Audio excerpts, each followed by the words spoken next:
Hi everybody, I'm Kimberly Turner from cookingwithkimberly.com, and today I'm going to show you how to cook corned beef. So whether you're doing this for St. Patrick's Day or any other time of year that you can find a nice corned beef, this is what you're going to do. Now you can either cook this on the stovetop or in the oven. Lots of times you can get corned beef nowadays that you can actually cook in the bag it comes in. Okay, I've done that once, but I don't typically do that. This is how I usually do it. So I'm preheating my oven to 300 degrees right now, and then I'm going to turn it down to 250 when I put my corned beef in, but I just want to make sure it's a nice hot oven. We have nearly 2 pound corned beef. This is beautiful. It's a 0.86 or something kilograms, and it's a lovely looking piece of beef. Now, corned beef just means it's already been kind of cured. It's been brined and cured. It's got mustard and all kinds of spices in there that are very typical. And I'm going to also add some more of my own. So this is what we're going to do. I am going to use a casserole dish today, but you could use a roasting pan with a lid, or you can just put aluminum foil over the top, but keep it shallow. This is going to go in here. It's going to fit in perfectly diagonally for me.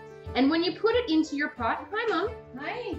Mom's on the show today. Oh, la la, you're making corned beef. Yes, ma'am. And nice. You look lovely today. Thank you. So you're going to put the corned beef in the pot or your roasting pan with the side that has the most fat, if that's applicable, if you have it. So that's going in just like that. Okay, we'll put that over there for 1 minute. In goes a bay leaf, right? A couple peppercorns here and there. A couple mustard seeds. It already smells nice, Yeah. doesn't it? It smells nice just coming out of the package. Sure does. And a couple just chili flakes for my own purposes. I just like things just a little bit spicy. Now, this already has been probably brined, so I'm not going to put salt in right now. You can use salt at the end when you're doing your taste test, making sure that it's all good, but I don't want to over salt things at all. So I'm also going to add a little bit of cabbage, some celery, some carrots. I'm going to cut up 2 nice large carrots into chunks. Now these are not only going to help flavor everything, but they're going to be served alongside our meal. So easy peasy, kind of a one-pot meal, right? Carrots just taste so good when you cook them alongside the corned beef. Yes. Because they pick up the flavors from the nice spices. And there's nothing nicer than spicy carrots. Absolutely. And not only that, today for our liquid, we're using some Guinness beer. So everything's going to be so delicious. Cut up some celery for that. It's just like aromatics. I'm actually going to kind of get them underneath everything here. Good idea. There we go. If you want to use onions, please use onions. We don't always do that in our house because some people aren't happy with onions or garlic. If you want to do that, feel free to. Now, Mom and I, we both add butter a little bit. Everything's better with butter. That's right. That's probably a teaspoon. It just gives it a little richness. That was just about a teaspoon. Yeah, that's not a lot. That's right. So I'm also going to add a little bit of cabbage. Now I'm not going to be able to add a whole bunch right now, but maybe in a little while I will. And, you know, corned beef and cabbage, that's a traditional dish. And the cabbage just tastes so good. That's right. And lately, you know, cabbage has been so fresh and so crispy. It has been. So sometimes you get it and it's That's right. But really, they've been so crispy and nice. I agree. I'm going to cut that core out. Save that for your soups and stews in the freezer. And I'm going to cut a couple wedges. Yeah, that will cook through and just kind of compress. Now this is going to cook in the oven for a good 2 to 3.5 hours, depending. And I'm going to put a couple of these underneath. It's all going to kind of just melt together. Be beautiful flavors. Putting them around the edges. But I'm keeping them all together because I want it to kind of stay dense. It's going to be in there for a long time, and I don't want mushy cabbage per se. Right, and then you can just pick it up with the tongue. That's right. So I'm kind of keeping them all together in nice wedges. Everyone can kind of grab one at the end. Yes? All right. I'm impressed already. You are? Yeah. So you can add all Guinness if you like, or whatever kind of beer you have, but Guinness is very traditional to Irish cuisine, right? So I'm gonna add this, and we want liquid to come up about halfway above the meat. So actually I have a bunch of veggies in here, and that's gonna keep things nice and moist. So I don't really have to submerge my meat. This is gonna kind of braise. I'm adding a little bit more water, and that's coming up maybe a quarter of the way, okay? So everything's gonna go in here, self-contained unit. Isn't that nice? Just put the lid on it, pop it in the oven. That's right. In a couple of hours it'll be dinner. Ready and all ready to go. Yeah. I'm gonna make some rice maybe, or some potatoes. Probably go perfectly. Yeah. So here you go. That's what we've got going on there. We've got the veggies underneath. We've got that Guinness in there. This lovely, beautiful 2-pounder of corned beef. Put the lid on. My oven is already preheated to 300, so I'm going to turn it down to 250. I'm going to add 1 whole clove, because that's how my mom does it.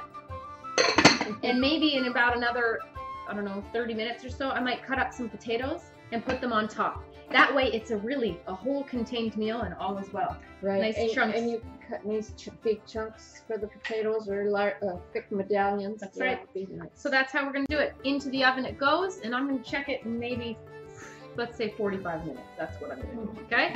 See you then. Well, we're baking up some cupcakes, and in the meantime, we're checking on our corned beef, which looks and smells fantastic. Beautiful. And you can see the meat started to turn color. We've got a lot going on here. It's nice and steamy. Oh boy. So we've cut up some potatoes. This is just 3 nice potatoes, and I'm putting them on top, just fitting them in where I can. This is all going to cook together. It's going to be a fantastic meal for everybody. Beautiful. It just fits in perfect. Boom. See that? Lid back on and back into the oven to finish. This has been an hour. This has already been in. So we need another at least 2 hours to go, maybe. Hour and a half, 2 hours. Yeah. So back in. Look at that. That is awesome. Yeah. Let's check the potatoes, make sure that they're done through. Oh, and they're perfectly tender. All is well. This corned beef must be done. It's been in for a good 3 hours or so. Fabulous. I can't wait to try this. So let me get myself organized to cut everything up and serve it up, and you'll see us in just a little bit. This smells ridiculous. We need to eat. I can't stand it anymore. I know, I'm hungry. So we've actually had some extra time open up for us tonight, so we let this just go for a good 3 hours. Easy peasy. This should be nice and tender and beautiful. So what I'm going to do is I'm going to remove the veggies that I can, and Mom's going to carve it for us.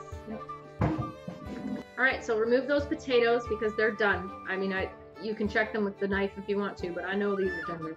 These are nice and tender. Gorgeous. And we have beautiful, a nice stock of sorts here too. Don't throw that out because this will be good.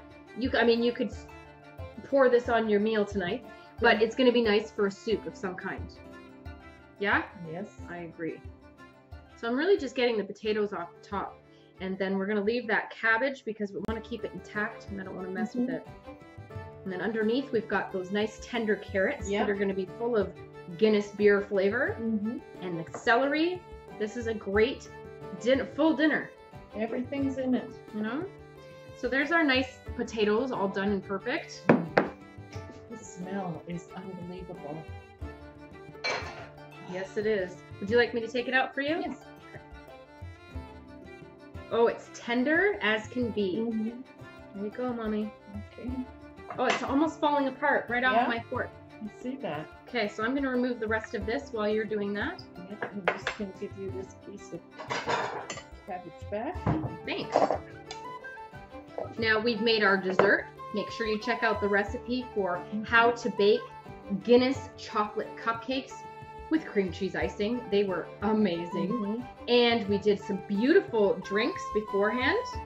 Some lovely cocktails and an angry leprechaun. Make sure you check out that recipe. Oh, it's so good. Oh, very cool drink. You're gonna love that whole idea. There's that cabbage. I'm trying to remove it in whole kind of wedges, just like we put it in. Everything's nice and tender and full of flavor. Tender. This is going to be crazy. And I'm cutting this against the grain. of course. And it looks like it's just falling apart. Mm-hmm. I love corned beef. Me It is too. one of my favorite things. And you know where I loved it the most? Where we used to get it from? Where's Corned that? beef sandwiches? Oh yes. Where? Up there by St. Alfred's Church. Oh, that place too, but back in the day, where it closed? Oh, I'm trying to remember. I don't remember. Diana Sweets. Oh, at Diana Sweets, of course. They had everything that was the best. Diana Their Sweets. fish was so good. All their sandwiches were wonderful. They used to be on St. Paul Street in saint Catharines, Ontario. And it was one of the nicest little old school diners. Yes. They even still had a soda jerk. Yeah, there. like an ice cream parlor, Oh, but so upscale. Unbelievable. And everything was marble and shiny, and it was such a nice place to eat. we used to go there on the weekends after my practices. Yeah. And we'd go there on Sundays, and I would get the same thing every time. Corned beef on rye with French fries, and I'd always get a root beer float or a banana split.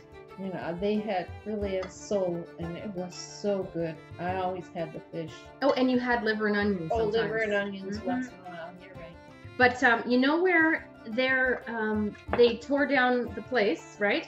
But they sold the parts of Diana Sweets to people. And guess where they have the booths set up? At the Harley Davidson Really? shop. Yep. Off the highway by the Husky station. Really? Oh, that's good. Oh, This is wonderful. oh, mommy. And look at this beautiful stock. Brown and gorgeous with all that Guinness flavor. Let's move this out the way. This is so good. So simple. Not a heck of a lot of work. You know, you're not babysitting a lot. You're just letting it roll.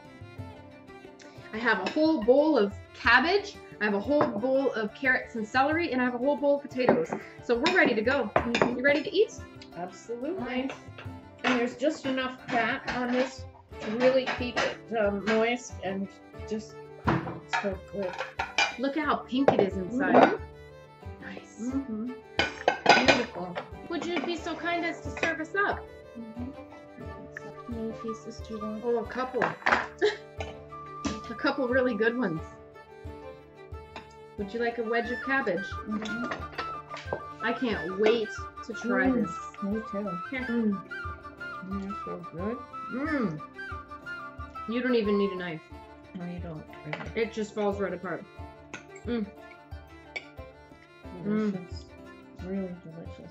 The veggies are so full of flavor with that you know, this was brined. So we used some nice spices of our own. This was brined, and we used the Guinness. Oh, come on.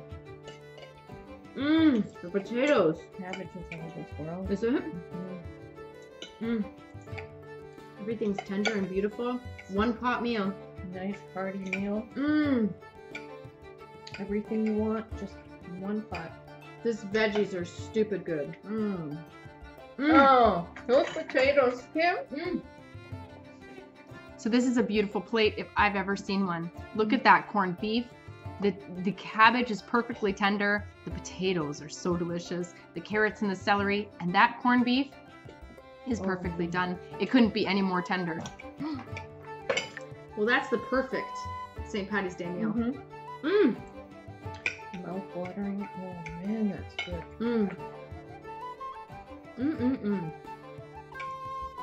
Hopefully, you'll have leftovers for tomorrow for sandwiches.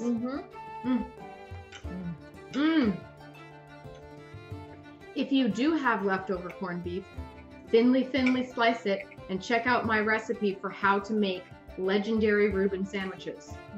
Because that recipe was so good. Yes, it was. Oh, this would be perfect for that. Look at this. This meat is just falling apart. It is so juicy and tender.